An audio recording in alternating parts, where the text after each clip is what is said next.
ഇപ്പോൾ വരുന്നൊരു വാർത്ത. ദേഹാസ്വാസ്ഥ്യത്തെ തുടർന്ന് മന്ത്രി രാമചന്ദ്രൻ കടന്നപ്പള്ളി ആശുപത്രിയിൽ പ്രവേശിപ്പിച്ചു. തൃശൂർ മെഡിക്കൽ കോളേജ് ആശുപത്രിയിലേക്കാണ് അദ്ദേഹത്തെ ഇപ്പോൾ മാറ്റിയിരിക്കുന്നത്.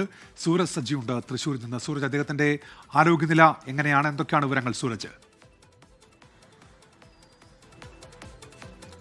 ഉന്മേഷ്, ഇന്ന് ആധാരം എഴുത്ത് ജീവനക്കാരുടെ ഒരു പരിപാടിയിൽ പങ്കെടുക്കുന്നതിന് വേണ്ടിയാണ് രാമചന്ദ്രൻ കടന്നപ്പള്ളി രാവിലെ തൃശ്ശൂരിലെത്തിയത്. അദ്ദേഹം രാമനിലയത്തിലെത്തിയ സമയത്ത് അദ്ദേഹത്തിന് ചെറിയ ദേഹാസ്വാസ്ഥ്യം അനുഭവപ്പെട്ടു. ആദ്യഘട്ടത്തിൽ ഈ ഷുഗർ കുറയുകയായിരുന്നു. തുടർന്ന് തൃശ്ശൂർ ജില്ലാ ആശുപത്രിയിലെ ഡോക്ടർമാരെത്തി പരിശോധന നടത്തുകയും ചെയ്തു. പക്ഷേ ഇതിനിടയിൽ ചെറിയ രീതിയിൽ നെഞ്ചുവേദന അനുഭവപ്പെട്ടതോടുകൂടി തൃശ്ശൂർ മെഡിക്കൽ കോളേജ് ആശുപത്രിയിലേക്ക് ഇപ്പോൾ അദ്ദേഹത്തെ മാറ്റുകയായിരുന്നു. ഇപ്പോൾ നിലവിൽ അദ്ദേഹം ഉള്ളത് തൃശ്ശൂർ മെഡിക്കൽ കോളേജ് ആശുപത്രിയിലാണ്. അവിടെ എത്തിച്ച അദ്ദേഹത്തിന്റെ ആരോഗ്യനില തൃപ്തികരമാണ്. പക്ഷേ മറ്റു പരിശോധനകളെല്ലാം തുടരുകയാണ്.